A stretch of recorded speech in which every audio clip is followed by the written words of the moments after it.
Assalamualaikum warahmatullahi wabarakatuh.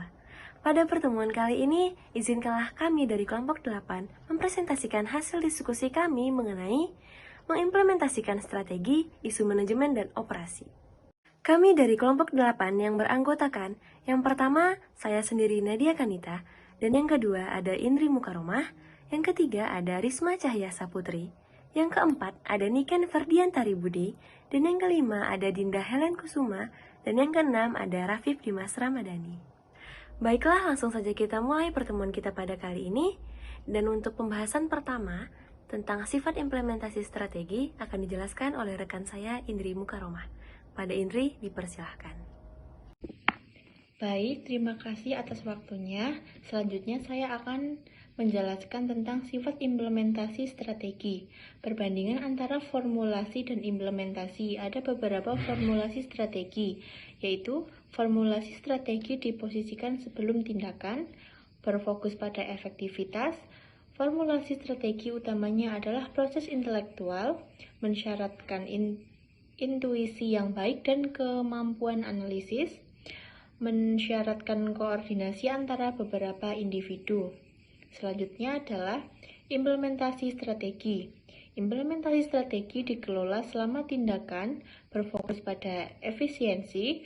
Implementasi strategi utamanya adalah proses operasional, mensyaratkan motivasi khusus dan kemampuan kepemimpinan, mensyaratkan koordinasi antara banyak individual. Selanjutnya, perspektif manajemen. Beberapa isu settle manajemen untuk implementasi strategi adalah sebagai berikut. Penentuan tujuan tahunan, kebijakan turunan, mengalokasikan sumber daya, mengganti struktur organisasi yang ada, restrukturisasi dan merancang kembali, merevisi rencana penghargaan dan insentif, meminimalkan resistensi untuk berubah, mencocokkan manajer dengan strategi, mengembangkan kultur sportif strategi, mengembangkan fungsi sumber daya manusia yang efektif, dan yang terakhir mengadaptasi proses produksi dan operasi. Manajer dan karyawan harus berpartisipasi sejak awal dan secara langsung dalam proses keputusan. Komitmen personal strategis untuk implementasi sangat dibutuhkan untuk membentuk sebuah motivasi yang kuat antar karyawan dengan manajer. Selanjutnya, tujuan tahunan. Penentuan tujuan tahunan merupakan aktivitas desentralisasi yang secara langsung melibatkan semua manajer dalam organisasi. Partisipasi aktif dalam penentuan tahunan dapat menimbulkan komitmen dan penerimaan. Tujuan tahunan penting untuk implementasi strategi karena menunjukkan sadar dalam mengalokasikan sumber, merupakan mekanisme utama untuk evaluasi manajer, merupakan instrumen besar untuk memonitor kemajuan dalam memperoleh tujuan jangka panjang, menentukan prioritas organisasi, divisional, dan departemen. Tujuan tahunan yang jelas dapat meningkatkan kemungkinan bahwa tujuan dapat diselesaikan. Sekian dari saya. Selanjutnya akan dijelaskan oleh rekan saya, Mbak Dinda Helen. Baik, terima kasih atas waktunya. Selanjutnya saya akan menjelaskan tentang kebijakan.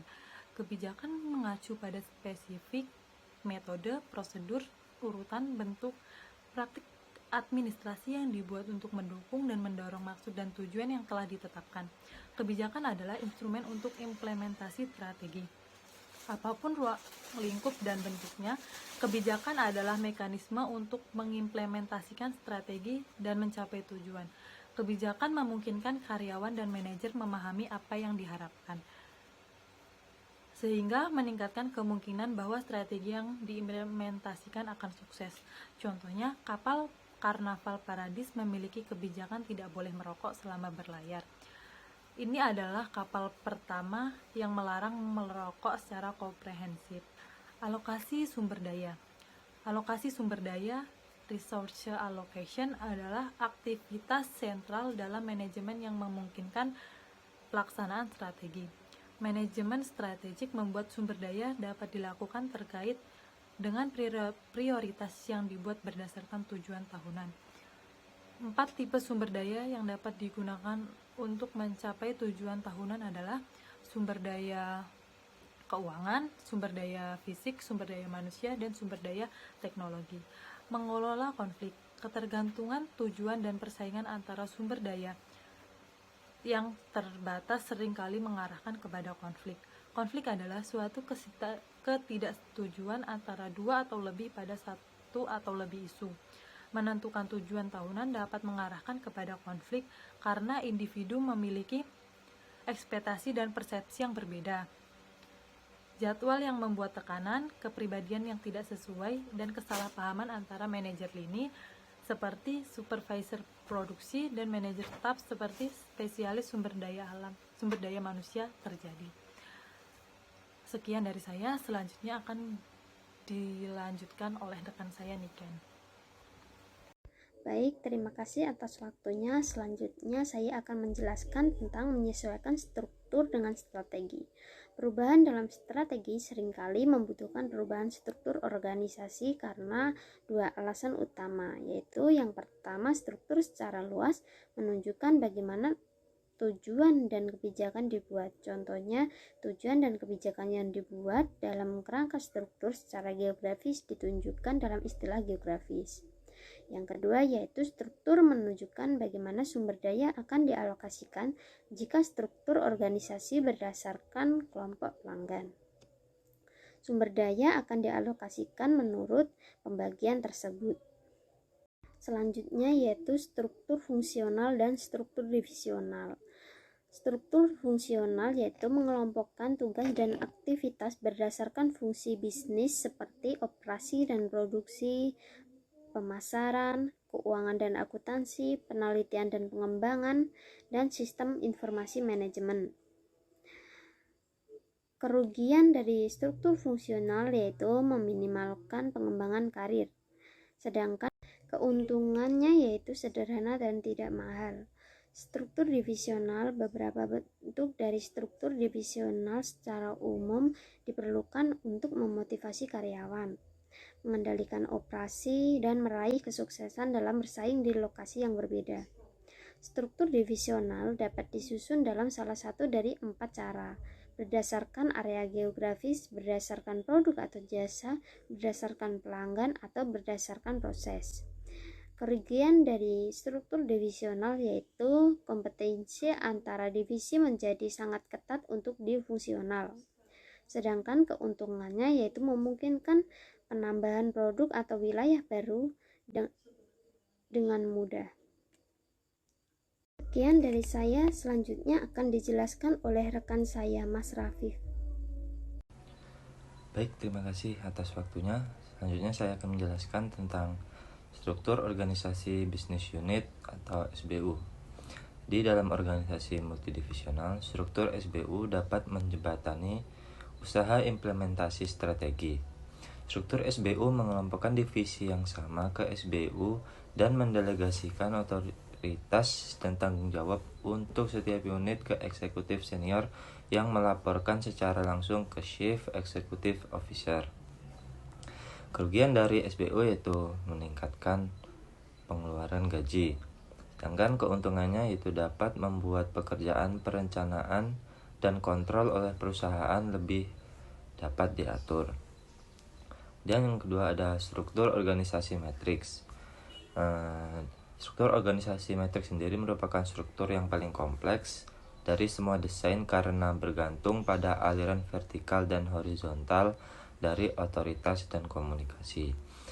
Kerugian dari struktur organisasi matriks yaitu berbiaya tinggi karena menciptakan posisi manajer lebih banyak, sedangkan keuntungannya yaitu tujuan proyeknya lebih jelas. Strukturisasi dan rekayasa ulang. Restrukturisasi disebut juga pengurangan atau downsizing, yaitu mengurangi ukuran perusahaan dalam angka karyawan, jumlah divisi atau unit, dan tingkat hierarki dalam struktur organisasi perusahaan. Pengurangan ukuran ini dimaksudkan untuk meningkatkan efisiensi dan efektivitas. Restrukturisasi berpihak pada kepentingan pemegang saham dibandingkan kepentingan karyawan, sedangkan rekayasa ulang lebih berfokus pada kepentingan karyawan dan konsumen daripada kepentingan pemegang saham. Selanjutnya ada mengelola resistensi terhadap perubahan. Resistensi terhadap perubahan bisa dianggap sebagai ancaman terbesar bagi penerapan strategi yang berhasil.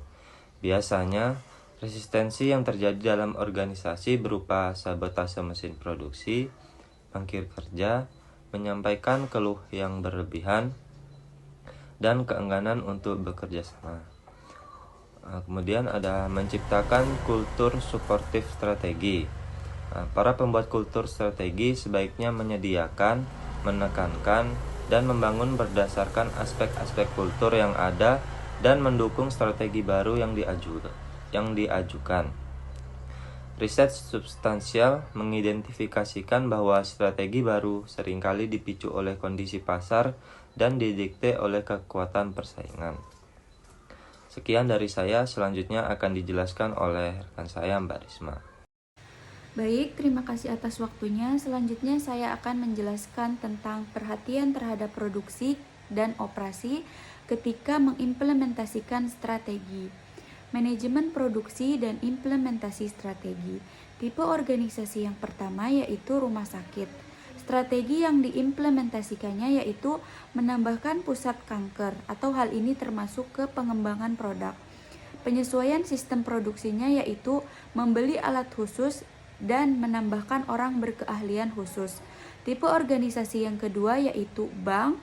Strategi yang diimplementasikannya yaitu menambahkan 10 cabang baru atau hal ini termasuk ke perkembangan pasar. Penyesuaian sistem produksinya yaitu melakukan analisis lokasi. Tipe organisasi yang ketiga, produsen bir. Strategi yang diimplementasikannya yaitu membeli perkebunan atau hal ini termasuk ke integrasi ke belakang.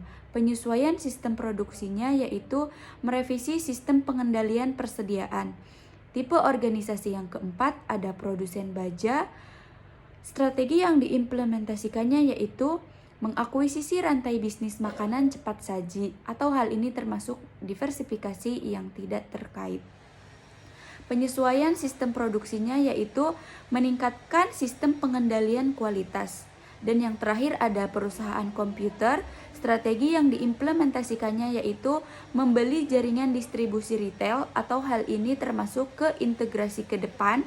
Penyesuaian sistem produksinya yaitu mengganti sistem pengiriman, pengemasan, dan transportasi. Selanjutnya, ada perhatian terhadap sumber daya manusia ketika mengimplementasikan strategi. Yang pertama, employee stock ownership plans, misalnya karyawan membeli saham perusahaan melalui pinjaman uang atau kontribusi kas. Yang kedua, menyeimbangkan kehidupan pekerjaan dan kehidupan rumah tangga. Misalnya, perusahaan mengembangkan program hari keluarga. Dan yang ketiga ada keuntungan diversitas angkatan kerja, misalnya wanita memegang posisi level tinggi di suatu perusahaan. Dan yang terakhir ada program kebaikan perusahaan, misalnya Whole Foods Market, salah satu perusahaan di Texas, mengadakan program kesejahteraan dengan memberikan fasilitas kepada karyawan berupa diskon 30% untuk produk yang dijual di dalam toko mereka jika karyawannya menjaga dan mendokumentasikan gaya hidup yang sehat. Sekian dari saya, akan saya kembalikan ke moderator. Baik, terima kasih kepada rekan-rekan semua. Dan untuk kesimpulan kita pada pertemuan hari ini mengenai mengimplementasikan strategi isu manajemen dan operasi yaitu formulasi strategi yang efektif tidak selalu menjamin kesuksesan implementasi strategi. Meskipun tidak dapat dipisahkan, formulasi strategi dan implementasi strategi ini secara karakteristik berbeda. Secara luas dikatakan bahwa pekerjaan yang nyata dimulai setelah strategi diformulasikan. Kesuksesan implementasi strategi mensyaratkan dukungan dan disiplin serta kerja keras dari manajer dan karyawan yang termotivasi. Memformulasikan strategi yang benar tidak cukup karena manajer dan karyawan harus dimotivasi untuk mengimplementasikan strategi tersebut. Isu manajemen yang dapat mempertimbangkan sentral ke implementasi strategi termasuk pencocokan struktur organisasi dengan strategi, menghubungkan kinerja dan pembayaran ke strategi, membuat iklim organisasi yang kondusif untuk perubahan, mengelola hubungan politis, membuat kultur yang suportif strategi, mengadopsi proses produksi dan operasi, serta mengelola sumber daya manusia.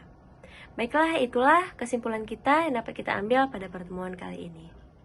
Sekian hasil diskusi kita pada hari ini, dan kepada teman-teman yang ingin bertanya dipersilahkan. Kami dari kelompok 8 meminta maaf apabila ada kesalahan, kurang dan lebihnya mohon maaf. Saya akhiri dengan Assalamualaikum warahmatullahi wabarakatuh.